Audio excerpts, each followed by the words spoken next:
नमस्कार दोस्तों, जिला दर्शन की इस सीरीज में आज अपने बात करेंगे नीम का थाना जिले के बारे में। दोस्तों, सबसे पहले आप देख लीजिए कि जो नीम का थाना नया जिला बना है, ये झुंझुनू और सीकर इन दो जिलों की तहसीलों को मिलाकर नीम का थाना जिला बनाया गया है। नीम का थाना नाम दोस्तों निम्बारक का स्थान से बना है, यानी कि जो इसका पूर्व में नाम था वो निम्बारक का स्थान था और बाद में ये धीरे धीरे क्या है, नीम का थाना के नाम से जाना जाने लगा।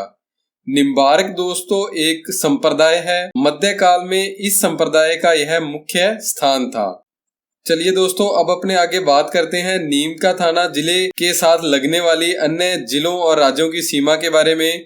तो इसके साथ दोस्तों झुंझुनू जिले की सीमा, सीकर जिले की सीमा, जयपुर ग्रामीण जिले की सीमा और कोटपूतली बहरौड़ जिले की सीमा, यानी कि इन 4 जिलों की सीमा नीम का थाना जिले के साथ लगेगी।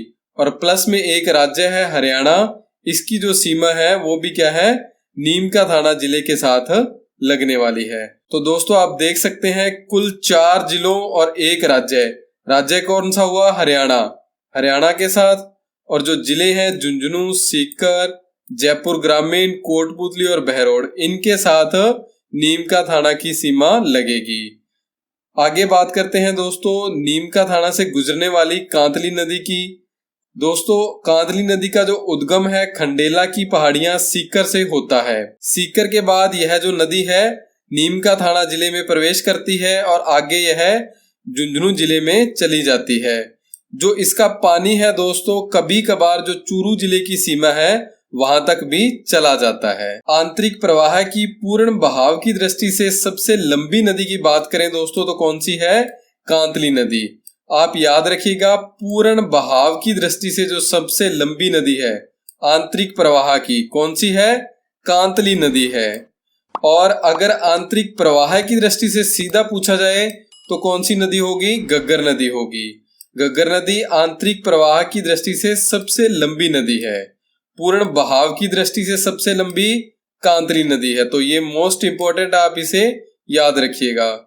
गग्गर नदी भी दोस्तों 3 जिलों में बहती है।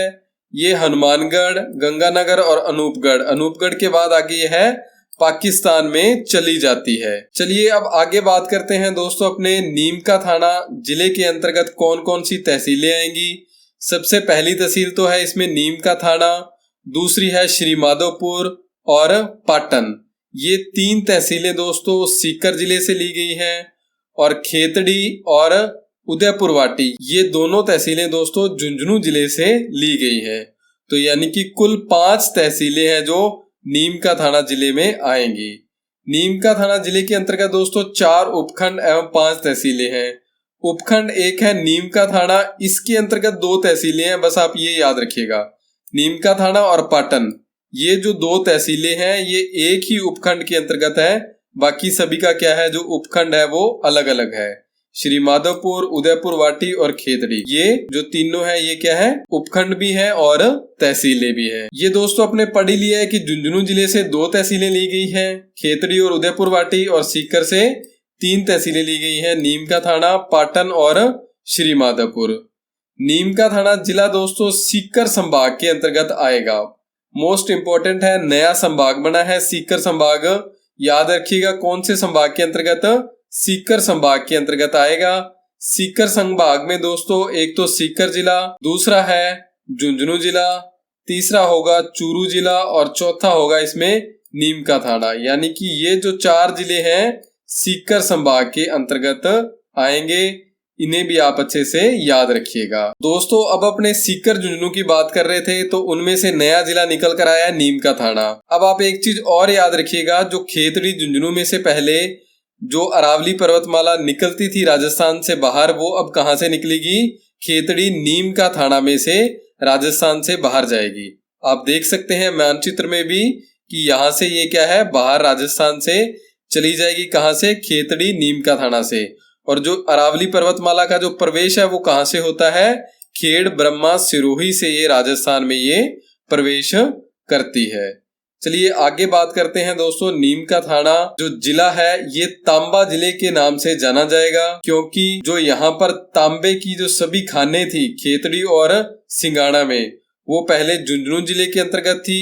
तो झुंझुनू जिला क्या है, तांबा जिला कहलाता था। परंतु वर्तमान में जैसे खेतड़ी नीम का थाना के अंतर्गत आ चुका है तो क्या है, तांबा जिला कौन सा कहलाएगा, नीम का थाना कहलाएगा। गणेश्वर सभ्यता दोस्तों ये भी अब नीम का थाना जिले के अंतर्गत आएगी। इसकी जो खोज है दोस्तों 1972 में रतन चंद्र अग्रवाल के द्वारा की गई थी। इसका जो उत्खनन कार्य है वो 1972 से लेकर 1977 तक रतन चंद्र अग्रवाल और विजय कुमार के द्वारा किया जाता है। यह जो सभ्यता है दोस्तों कांतली नदी के किनारे स्थित है। कोई भी सभ्यता स्थल होगा दोस्तों वो किसी ना किसी नदी के किनारे जरूर स्थित होगा। इस सभ्यता का जो काल है वो 3000 ईसा पूर्व से लेकर 2800 ईसा पूर्व तक माना जाता है। इस काल का जो पता लगाया जाता है दोस्तों, परीक्षा में एक बार पूछा गया था, ये C14 या कार्बन 14 पद्धति के माध्यम से इसका पता लगाया जाता है भी कौन सी सभ्यता या वस्तु कितनी पुरानी है। ठीक है, ये भी आप याद रखिएगा। यह जो सभ्यता है ताम्र युगीन सभ्यता की जननी माना जाता है। जो गणेश्वर सभ्यता है उसे क्या है, ताम्र युगीन सभ्यता की जननी माना जाता है। इसके उत्खनन से दोस्तों एक तो दोहरी पेचदार सिरे वाली ताम्र पिन प्राप्त हुई है, 6 मर्द बाण प्राप्त हुए थे और साथ ही यहाँ पर तांबे से बने मछली पकड़ने का जो कांटा है वह फरसे व बाणागर आदि क्या है अपने को गणेश्वर सभ्यता से प्राप्त होते हैं। अगली जो सभ्यता है नीम का थाना में दोस्तों सोनारी सभ्यता है। इसका आप केवल नाम ही याद रख लीजिएगा। सोनारी सभ्यता कहाँ पर है, नीम का थाना जिले में है। कौन सी नदी के किनारे है, कांतली नदी के किनारे यह सभ्यता पनपी थी। इसमें कोई और ज्यादा इंपॉर्टेंट नहीं बनता है। अब दोस्तों परीक्षा में ये 3 प्रश्न बार बार पूछे जाते हैं कि ताम्र युगीन सभ्यता की जननी किसे कहा जाता है, तांबा जिला कौन सा है और ताम्रवती नगरी कौन सी है। इन तीनों के ही जो आंसर है दोस्तों वो अलग अलग हैं, तो आप इसे अच्छे से याद रखिएगा क्योंकि ये बहुत बार परीक्षा में पूछे जा चुके हैं।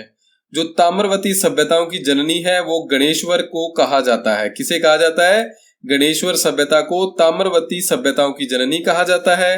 और जो तांबा जिला है वो क्या है, नीम का थाना को कहा जाएगा। पहले किसे कहा जाता था, झुंझुनू जिले को कहा जाता था। अब किसे कहा जाएगा, नीम का थाना को। अगर ताम्रवती नगरी की बात करें तो वो आहड़ को ताम्रवती नगरी कहा जाता है। ये भी आप अच्छे से याद रखिएगा। चलिए दोस्तों अब बात करते हैं स्पार्टन के युद्ध की। यह युद्ध 1790 में हुआ था। युद्ध यह प्रताप सिंह और महादजी सिंधिया के मध्य हुआ था। इन दोनों के मध्य क्या है, 2 युद्ध हुए थे। पहला युद्ध हुआ 1687 में जिसमें प्रताप सिंह विजयी रहे और दूसरा युद्ध होता है 1790 में होता है। इसमें क्या है, महादजी सिंधिया विजय रहे। दोस्तों जो तुंगा का युद्ध है ये 1687 में हुआ था। इसमें जो महादजी की हार हुई थी इसका बदला इन्होंने क्या है, जो नीम का थाना में जो पाटन में यह युद्ध हुआ था उसका अपना बदला लिया था प्रताप सिंह जी से और महादजी सिंधिया विजयी रहे थे। इसे आप अच्छे से याद रखिएगा। अगला है दोस्तों जो नीम का थाना जिले में मंदिर है, एक तो गोपीनाथ जी का मंदिर, ये श्री माधवपुर नीम का थाना में है। इसका जो निर्माण है तत्कालीन शासक हाथी सिंह की रानी की इच्छा पर करवाया गया था। जो गोपीनाथ मंदिर है इसका निर्माण जो तत्कालीन शासक थे हाथी सिंह जी, इनकी जो पत्नी थी उनकी इच्छा पर करवाया गया था। इस मंदिर के बारे में यह कहावत है कि इसमें रात के समय कोई नहीं रुक सकता। यानी कि यहाँ पर क्या है, रात को कोई रुकता नहीं है, अगर रुकता है तो उसके साथ कोई ना कोई अप्रिय घटना घट जाती है। अगला जो मंदिर है मनसा माता का मंदिर है। ये उदयपुर वाटी नीम का थाना में स्थित है। यहाँ पर दोस्तों अंगुली के आकार की मनसा माता की मूर्ति है जिसकी पूजा की जाती है। दोस्तों जो मनसा माता की मूर्ति है वो अंगुली के आकार की है और उसकी पूजा क्या है, यहाँ पर की जाती है। मनसा माता को भगवान शंकर की पुत्री माना जाता है, ये भी आप याद रखिएगा। आगे बात करते हैं दोस्तों अपने नीम के थाने जिले से संबंधित जो प्रमुख व्यक्तित्व है राम नारायण चौधरी जी। इनका जो जन्म है दोस्तों हेतमसर गांव नीम का थाना में होता है। ये राजस्थान सेवा संघ व राजपुताना देशी राज्य लोक परिषद के संस्थापक जो सदस्य थे उनमें से एक थे। यानी कि इनका महत्वपूर्ण योगदान रहा राजस्थान सेवा संघ और राजपुताना देशी राज्य लोक परिषद की स्थापना में। भारत के एक गांधीवादी समाज सुधारक, साम्राज्य विरोधी, राष्ट्रवादी, लेखक तथा प्रशासक के रूप में राम नारायण चौधरी जी को जाना जाता है। तो नीम का थाना से संबंधित एक बांध अपने पहले कभी नहीं पढ़ा, कोट बांध, इसे भी अपने याद रखना पड़ेगा क्योंकि अब नीम का थाना जिला बन चुका है, तो ये भी परीक्षा में जरूर पूछा जाएगा, आप इसे अच्छे से याद रखिएगा। कोट बांध को दोस्तों सरजू सागर बांध के नाम से भी जाना जाता है। यह बांध शकंबरी की पहाड़ियों पर बना हुआ है। उदयपुर वाटी शहर से 13 किलोमीटर दूर कोट बांध स्थित है। इसका उपनाम भी याद रखिएगा, सरजू सागर बांध शकंबरी की पहाड़ियों पर बना हुआ है, उदयपुर वाटी शहर से 13 किलोमीटर दूर है। ये सभी बातें इंपॉर्टेंट है, याद रखिएगा। बांध का जो निर्माण है सिंचाई और जल संग्रहण के उद्देश्य से 1923 और 24 में किया गया था। इसमें से एक नदी बहती है जिसका नाम क्या है, सप्तरूपी नदी। इंपॉर्टेंट है दोस्तों, छोटी सी नदी है ये कोट बांध से लेकर उदयपुर वाटी तक यानी कि लगभग 13 किलोमीटर लंबी नदी है जिसका नाम क्या है, सप्तरूपी नदी है। कोट बांध से लेकर उदयपुर वाटी तक बहती है। अब दोस्तों अगर आपको हमारे यह कलर्ड पीडीएफ नोट्स चाहिए तो आप हमें व्हाट्सएप कर सकते हैं 8619845353 पर। अगर आपको हमारा यह प्रयास अच्छा लगा हो तो प्लीज वीडियो को लाइक, शेयर और कमेंट जरूर कीजिएगा। चैनल पर नए थे तो सब्सक्राइब भी जरूर करें। आप सभी का बहुत बहुत धन्यवाद। जय हिंद, जय भारत।